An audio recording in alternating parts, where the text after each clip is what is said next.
Chief Navigator Zorax carefully rotated the object confiscated from the humans between his long purple fingers, ignoring the tense stares from the other crew members in the ship's command center. The wooden body and taut strings of the device bore no resemblance to the technology of the Great Kaivan Empire. When they had captured the humans in the Silent Zone, they had insisted on keeping this strange device with them. Even stranger was when one of them had shouted loudly, "Let me have my guitar back, or you'll all regret it." When Zorax's sensitive ears heard these words, curiosity awakened within him. In the history of the Empire, no species had ever dared to make threats against them. Either humans were insane, or this simple-looking instrument truly was a dangerous weapon.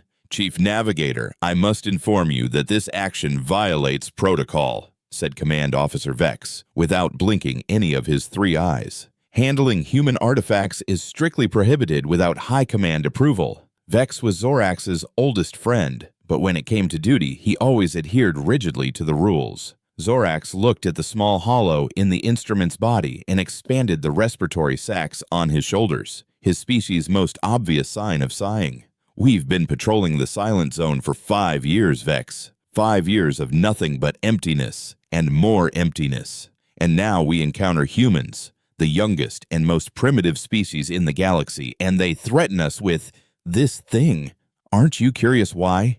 Vex's facial membranes quivered. Uncertainty was what he hated most during missions. Humans are illogical. Their threats are as meaningless as a Grak beetle threatening a star cruiser. Zorax adjusted his position in the command chair to hold the guitar more comfortably. The blue light reflecting from the monitors made his lavender skin appear even more pale. "Perhaps so, perhaps not. But I've been exploring space for hundreds of years, and no species has ever been this confident against us. The Great Kaivan Empire rose through scientific curiosity, not fear." The void of space visible through the command center's wide windows emphasized the ship's silence. As stars glimmered with cold brilliance, Zorax gently pressed his fingertips against the guitar strings. He encountered a strange resistance. The strings were taut and firm, but when he touched them, he felt a subtle vibration. The Kaivan species' touch and hearing senses, more sensitive than most galactic races,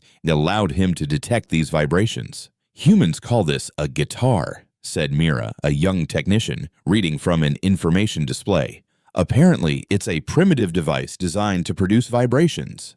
Zorax lightly struck the strings with his other hand, and something unexpected happened. The strings vibrated and produced sound. But this was unlike any sound he had ever heard before. It was far more than simple noise. The vibration seemed to hang in the air, almost taking on a tangible presence. Faced with this unfamiliar sensory input, Zorax's large eyes widened in surprise. He tried again, this time with different strings and different fingers. Each movement produced a different sound. "This is interesting," he said, his usually monotone voice now trembling with a slight tone of excitement. The sound echoed in the ship's silent atmosphere. The other Kaivans in the command center turned in astonishment, some slightly backing away. Zorax tried again, this time more deliberately. His fingers pressed against the strings, then released them, creating vibrations. As each movement produced a new sound, a strange tension began to build in the command center.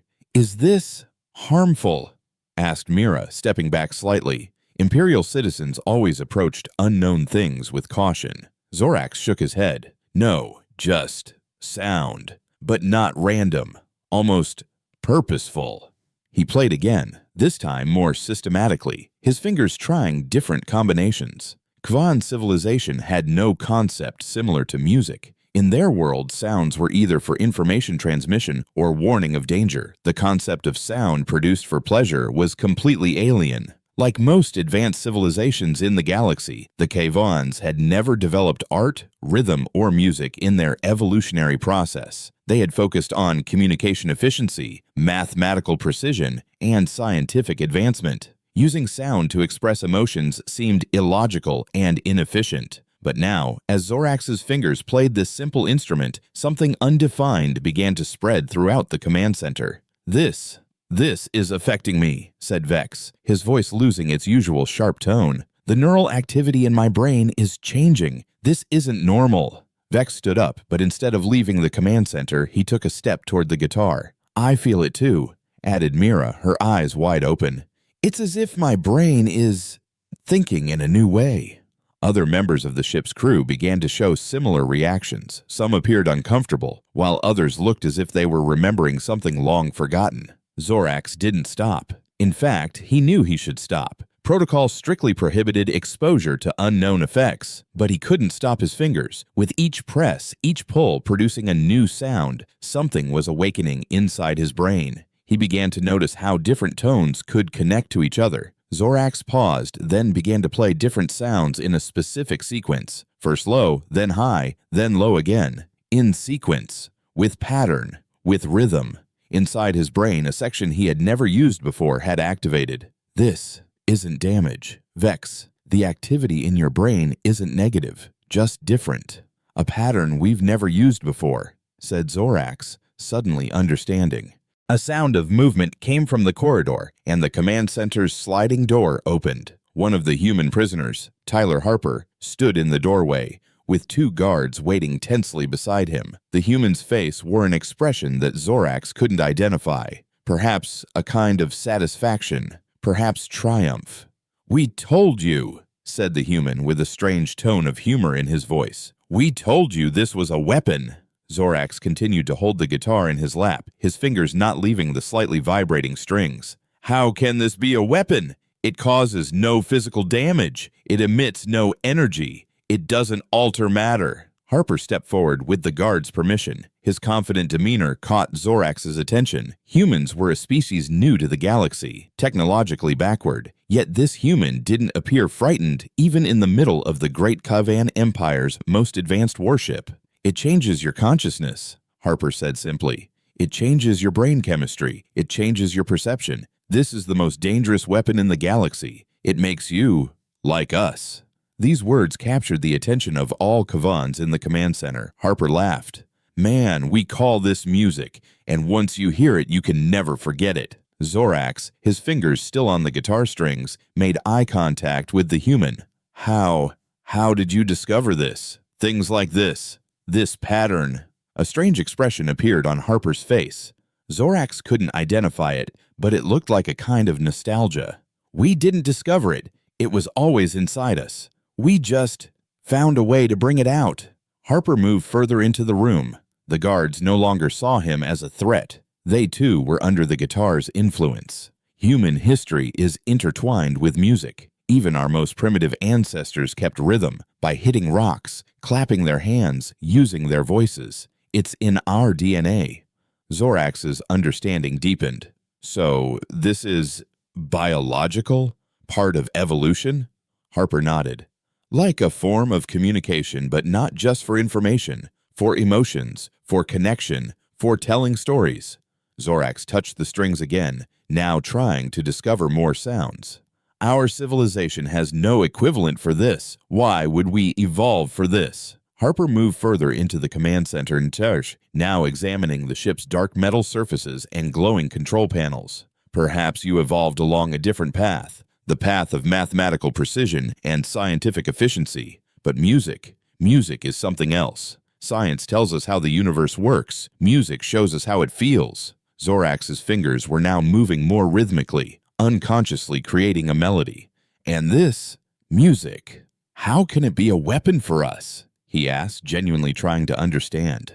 A slight smile appeared on Harper's lips. "Because it changes how you see the world. Once you feel music, you begin to see the universe through an entirely different lens. You no longer see just formulas and calculations, but rhythm and harmony too." The human walked to the command center's large window, looking at the shining stars in space. "Look at those stars. What do you see? Navigation points, astrophysical data. We see a symphony, a cosmic dance, a galactic song. Every star vibrates, every planet rotates, every galaxy moves in rhythm. The universe is music." Vex still looked skeptical, but was no longer openly hostile. "This is an emotional response, not efficient, unnecessary." Harper shrugged.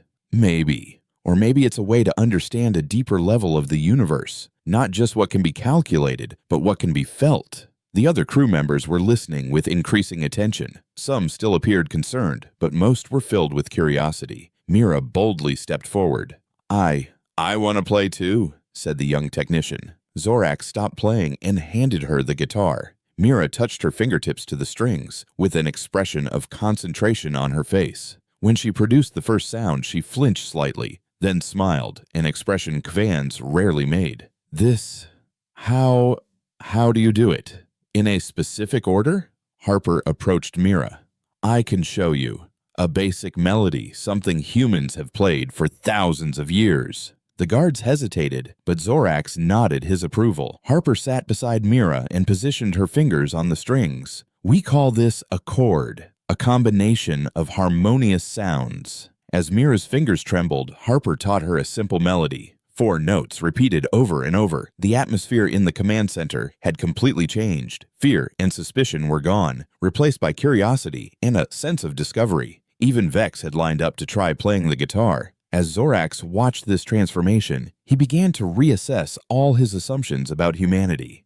If music is this powerful, why did you call it a weapon? He asked Harper. The human looked thoughtful as he watched another Kvan playing the guitar. Because we knew it was the only way you would understand us. If we had said, music is wonderful, you should try it, you would have ignored us. But when we said, this is a dangerous weapon, we sparked your curiosity.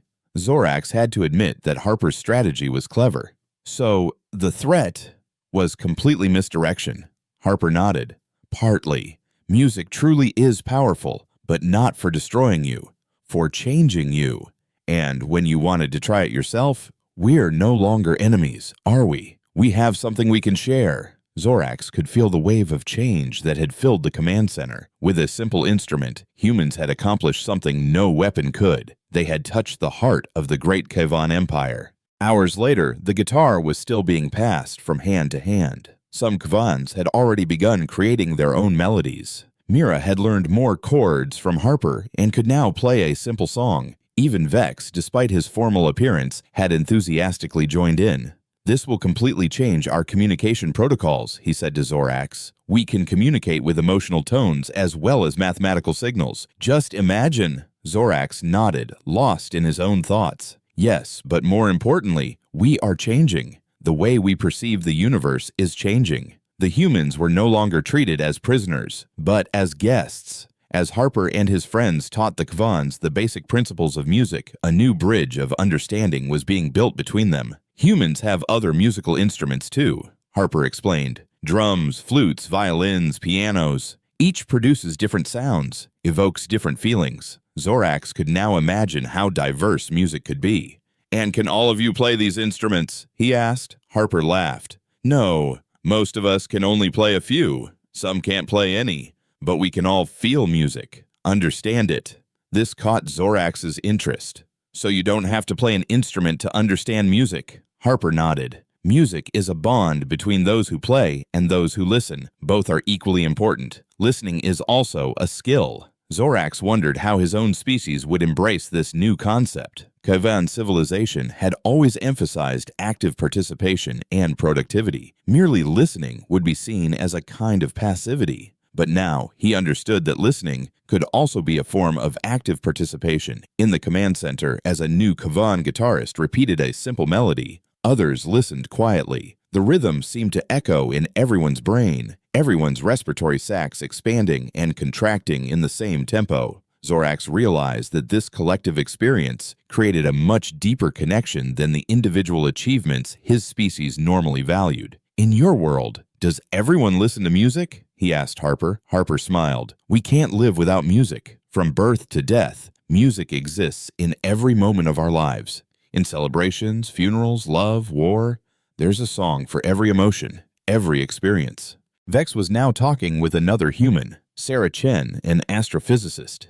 Isn't music mathematical? Frequencies, ratios, harmonies? These are mathematical relationships, Vex was saying. Sarah nodded. Yes, there's a deep connection between music and mathematics, but mathematics can't fully explain music, just as a grammatical analysis of a poem can't fully explain the poem's beauty. An expression of understanding appeared on Vex's face. So, music is mathematics, but not just mathematics. Sarah smiled. Exactly. Music is where mathematics meets our hearts. A few more hours passed. Despite the guitar's simple structure, the Kavans were still discovering new sounds and combinations. Harper was now trying to explain the concept of singing to a group of Kavans. The idea of using vocal cords as an instrument was completely foreign to them.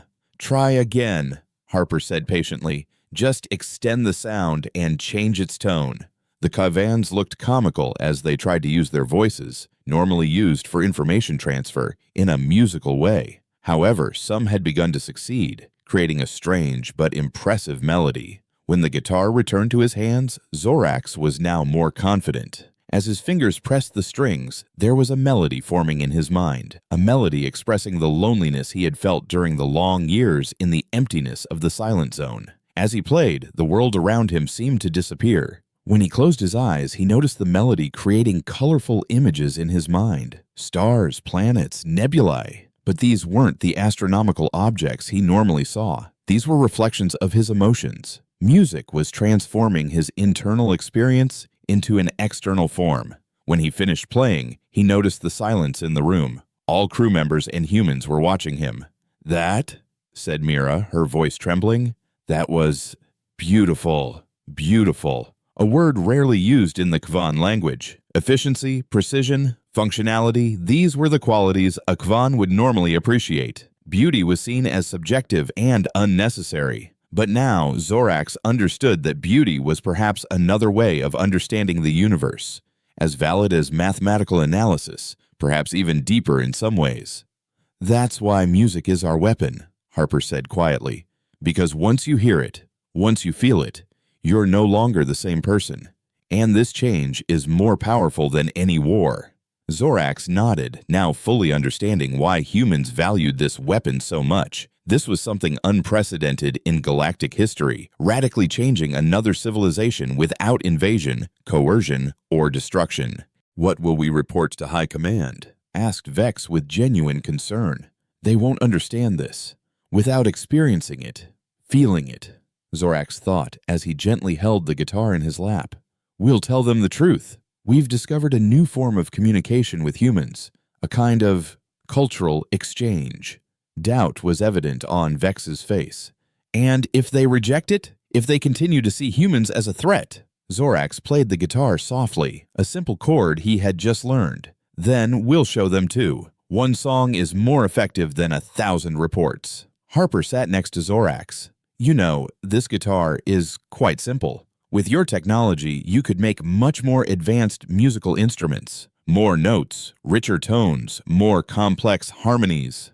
Zorax considered this. The Kavan's engineering abilities were unmatched in the galaxy. If they directed these abilities toward music, Harper read the expression on Zorax's face. "Yes, I can imagine it. The Kavan Human Philharmonic Orchestra, the new sound of the galaxy." The command center was now unrecognizable. The formal, sterile atmosphere had gone, replaced by a vibrant, dynamic energy. Kavans and humans now interacted with mutual curiosity and respect. A Kvan engineer was analyzing the guitar's structure, taking notes to design a better version.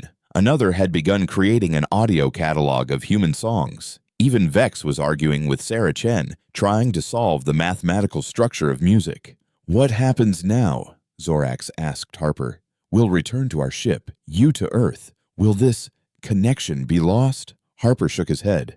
"Once music is learned, it's never forgotten. And now, we have a bridge between us, humans and Kavans. Perhaps we can do great things together." Zorax looked out at space through the ship's wide window. He no longer saw just empty space, navigation points, and strategic data. He saw rhythm, movement, a kind of cosmic dance. "Yes," he said, "great things."